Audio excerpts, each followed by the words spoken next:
ഒരൊറ്റ ദിവസം കൊണ്ട് കോടീശ്വരനായാലോ? നമ്മൾ എപ്പോഴും ആഗ്രഹിക്കുന്നില്ലേ, നമ്മൾ സ്വപ്നം കാണുന്ന ഒരു കഥയുണ്ട് ഇല്ലേ, ഒരൊറ്റ ദിവസം കൊണ്ട് നമ്മുടെ അക്കൗണ്ടിൽ പെട്ടെന്ന് പൈസ കയറുന്നു, ഇതൊക്കെ തന്നെ. പക്ഷെ എന്നാൽ കുറെ അധികം ആൾക്കാർ ഒരൊറ്റ ദിവസം കൊണ്ട് കോടീശ്വരനായ കഥയാണ് നമ്മൾ ഇന്ന് ഇവിടെ പറയാൻ പോകുന്നത്. This is here, your coach, your mentor, your trainer in trading.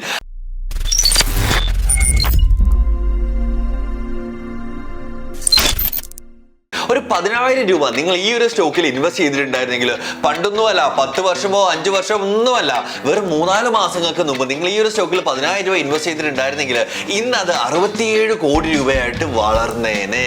ഒരിക്കലും ഞാൻ പറയുകയല്ല എല്ലാ സ്റ്റോക്സ് ഇതുപോലെ വളരുമെന്നില്ല. ഇത് കേട്ടിട്ട് നിങ്ങൾ ഉടനെ സ്റ്റോക്ക് മാർക്കറ്റിലോട്ട് വരാനായിട്ടോ ഇല്ല സ്റ്റോക്ക് മാർക്കറ്റിൽ കൊണ്ട് ഇൻവെസ്റ്റ് ചെയ്യാനായിട്ടോ ഇല്ലെങ്കിൽ പെന്നി സ്റ്റോക്സിലോട്ട് ഓടിപ്പോയിട്ട് ഇൻവെസ്റ്റ് ചെയ്യാനായിട്ടോ ആരെയും ഞാൻ പുഷ് ചെയ്യത്തില്ല.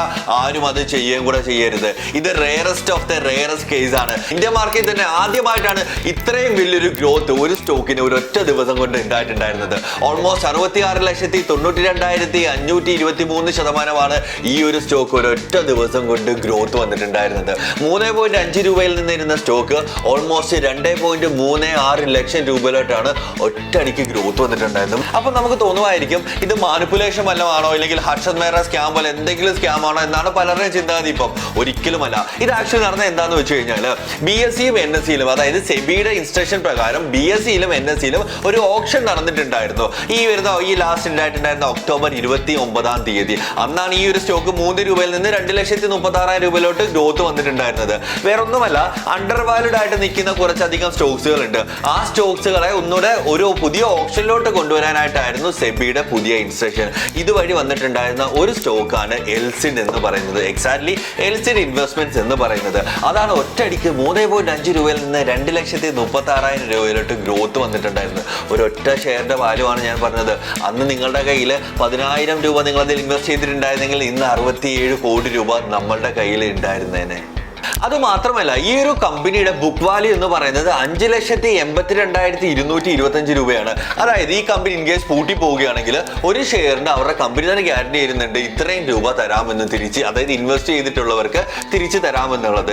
ഇത്രയും നല്ല സ്റ്റോക്ക് എന്തുകൊണ്ട് 2011 തൊട്ട് ഇതുവരെ മൂവ്മെന്റ് ചെയ്തിട്ടില്ല, വലിയ ഗ്രോത്തോ കാര്യങ്ങളൊന്നും ചെയ്തിട്ടില്ല? നമുക്കിപ്പോൾ ഒരു ക്വസ്റ്റ്യൻ നമുക്ക് കാണുമില്ലേ? ഇതിന്റെ മെയിൻ റീസൺ എന്താണെന്ന് വെച്ച് കഴിഞ്ഞാൽ ഇത്രയും സ്റ്റേബിൾ ആയിട്ട് ഇത്രയും ബുക്ക് വാല്യൂ ഉള്ളത് കൊണ്ട് തന്നെ ഈ ഇൻവെസ്റ്റ് ചെയ്തിട്ടുള്ള എല്ലാ ഇൻവെസ്റ്റേഴ്സും ആരും തന്നെ ഈ സ്റ്റോക്ക് വിൽക്കാനായിട്ട് തയ്യാറാകുന്നില്ലായിരുന്നു. അതുകൊണ്ട് തന്നെയാണ് ഈ ഒരു സ്റ്റോക്കിന്റെ മൂവ്മെന്റ് ഉണ്ടാകാതിരുന്നിട്ടുണ്ടായിരുന്നത്.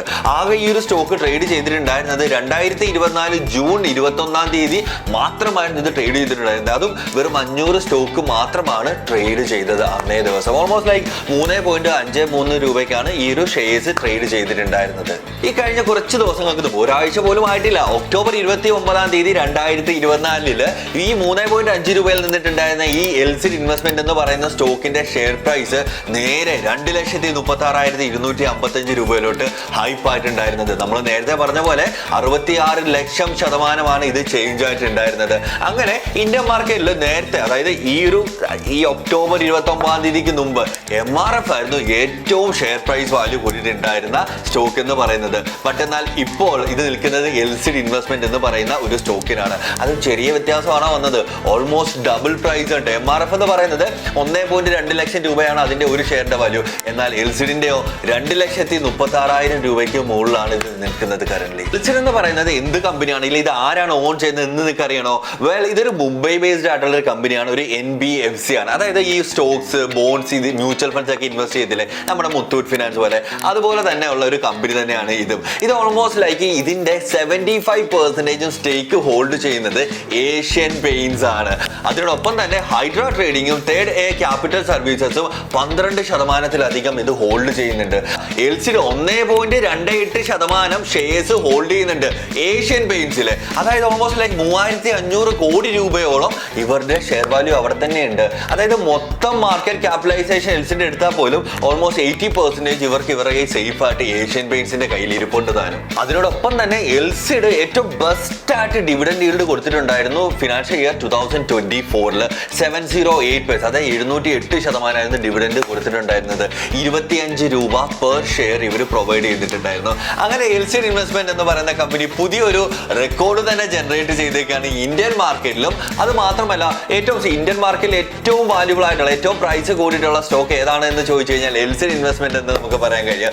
സോ വെൽ, ഇതൊക്കെ കേട്ടിട്ട് നിങ്ങൾ ഭയങ്കരമായിട്ട് മോട്ടിവേറ്റഡ് ആയിട്ട് ഓടിപ്പോയിട്ട് പെനി സ്റ്റോക്സിലോട്ടോ സ്റ്റോക്ക് മാർക്കറ്റിലോട്ടോ ട്രേഡിങ്ങിലോട്ടോ ഇൻവെസ്റ്റിങ്ങിലോട്ടോ ഒന്നും തന്നെ ചാടരുത്. നല്ല രീതിയിൽ നോളജ് ജനറേറ്റ് ചെയ്യുക, നന്നായിട്ട് ഫണ്ടമെന്റലി അനലൈസ് ചെയ്തിട്ട് മാത്രം പെന്നി സ്റ്റോക്സിലോട്ട്. എനിക്ക് എസ്പെഷ്യലി ഞാൻ എന്തുകൊണ്ടാണ് ഈ പെന്നി സ്റ്റോക്സിലോട് പറയുന്നതെന്ന് വെച്ച് കഴിഞ്ഞാൽ ഈ ഒരു ജമ്പ് കണ്ടപ്പോഴത്തേക്ക് കുറേ അധികം ആൾക്കാർ ഇതിന്റെ പുറകെ പോയിട്ടുണ്ട്. അതായത് ഞാൻ തന്നെ പേഴ്സണലി അറിയുന്നുണ്ട്. എല്ലാവരും വിളിച്ചിട്ട് ഇപ്പോൾ ചോദിക്കുന്നത് സാർ പെന്നി സ്റ്റോക്ക് എവിടെ ഇൻവെസ്റ്റ് ചെയ്യാം, ഏതാണ് നല്ലൊരു പെന്നി സ്റ്റോക്ക് എന്ന് മാത്രമാണ് ഇപ്പോൾ ചോദിച്ചത്. നേരത്തെയും ഇത് തന്നെയായിരുന്നു ചോദ്യം, ഇപ്പൊ അത് ഒന്നുകൂടെ കൂടിയിട്ടുണ്ട് ഈ ഒരു എക്സാമ്പിൾ ഇല്ല ഈ ഒരു സ്റ്റോറി കാരണം. ഇതൊക്കെ എന്ന് പറയുന്നത് വൺസ് ഇൻ ബ്ലൂ മൂൺ മാത്രം നടക്കുന്ന ഒരു കാര്യമാണ്.